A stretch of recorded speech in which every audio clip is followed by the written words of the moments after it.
Next question up.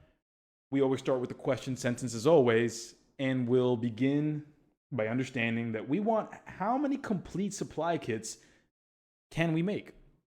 Okay, so how many complete supply kits can you make? Now, if I just read that question sentence alone without any other details, I don't know what's going on. I really don't know what's going on.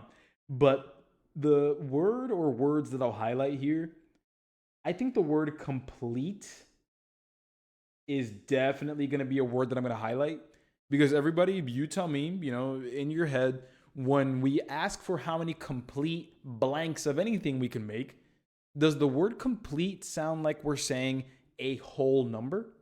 Does that sound in the ballpark? Does that sound right to you? If I say how many complete things of these we can make, how many whole numbers of these can we make, right? So that's going to come into play. That's going to come into play in this problem, and let me show you how. So first, what we need to understand is just the premise, the situation, the story. And they say, hey, look, you have 88 pencils and 70 erasers. So first, let me write that down. This is what we have: 88 pencils, 70 erasers.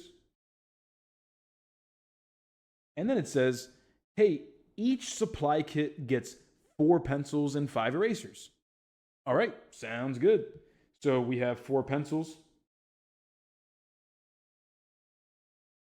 and 5 erasers for each complete supply kit. Sounds good.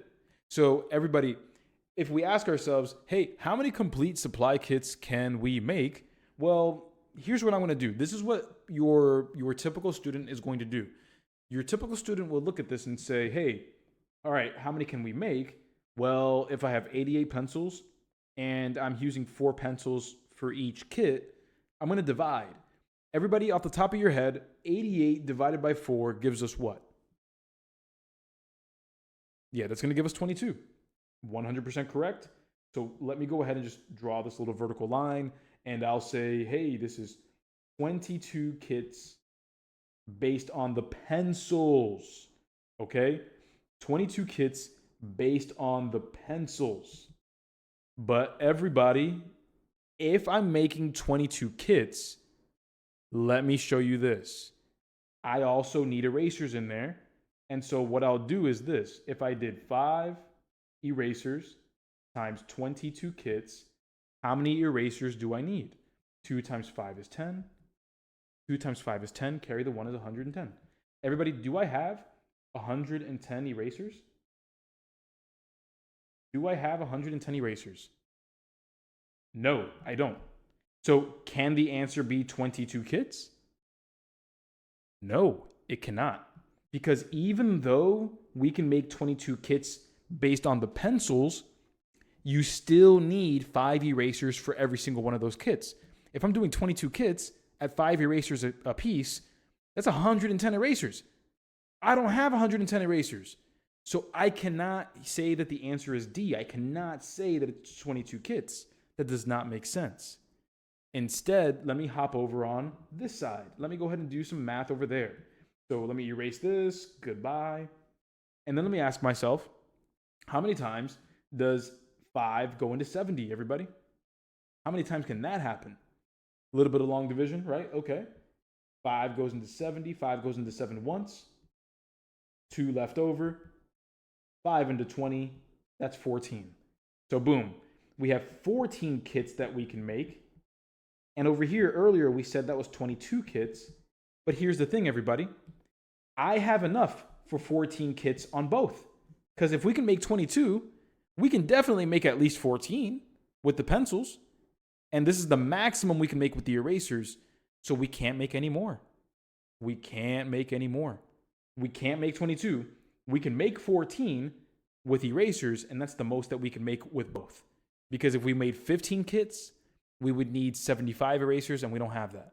So we can't make any more than 14. As much as we want to convince ourselves that 22 would work, the answer is a maximum of 14. And that's the answer choice A, 14. All right, my party people. So let's go ahead and check out this next problem here where, as always, let's just go ahead and start with the question sentence. So right here, it asks, how many more tools are needed? How many more?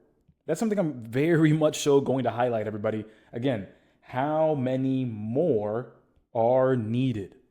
Whenever we're thinking about that and we hear that, my friends, it's very clear that we're trying to understand what a gap is. How much more do I need? So we're basically saying we're missing some, and how many are missing? How many are missing to achieve what we need?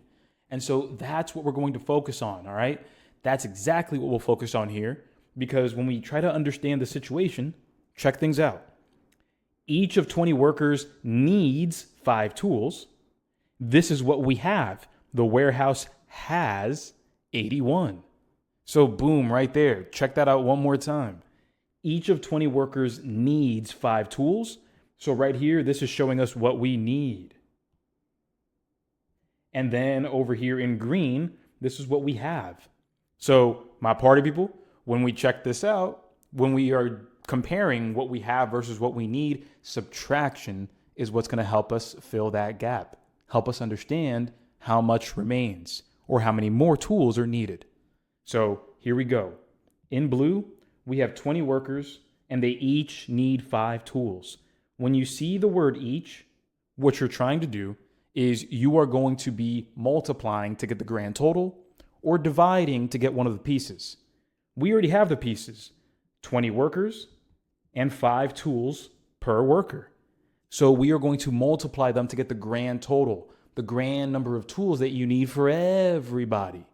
And so that's what we'll do here. 20 multiplied by 5, that gives us 100. And so we have the 81 tools from earlier. That's what we have.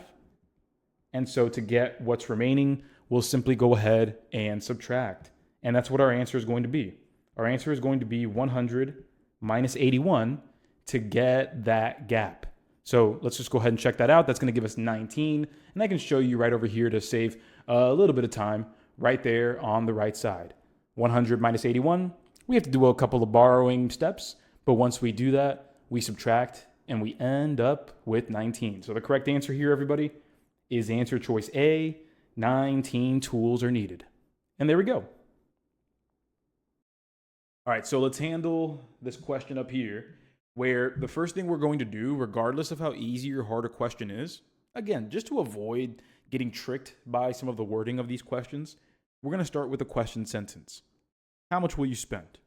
Nice and easy. Now, what gets me here in the first 2 sentences is I notice that it says each chair costs $18 and we need 3 chairs. The big word here that's going to catch my attention is the word each. Because a really common question that a lot of people have is, hey, when I see the word each, am I supposed to multiply or divide? And how do I know? So here's how we know, everybody. When you see the word each, well, it depends on what you're asking for when you have the word each. If you're trying to find the grand total, you're always going to multiply to get to that grand total. If you're trying to find one of the pieces, like the number of chairs or the cost of each chair, you're going to be dividing because it's implied that you're going to have the total. So everyone, when we take a look at this problem here, how much will we spend?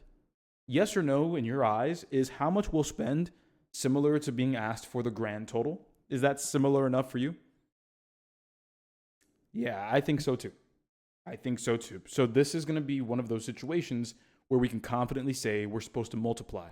We have the cost of each chair, and if we want to find out the total cost of all 3, we're multiplying. So here we have 18 times 3. And then we'll go ahead and just continue with the calculation. 8 times 3, that'll be 24. 1 times 3 is 3. Carry the 2 is 5. And there we are. That'll be $54, making the correct answer here. Answer choice B.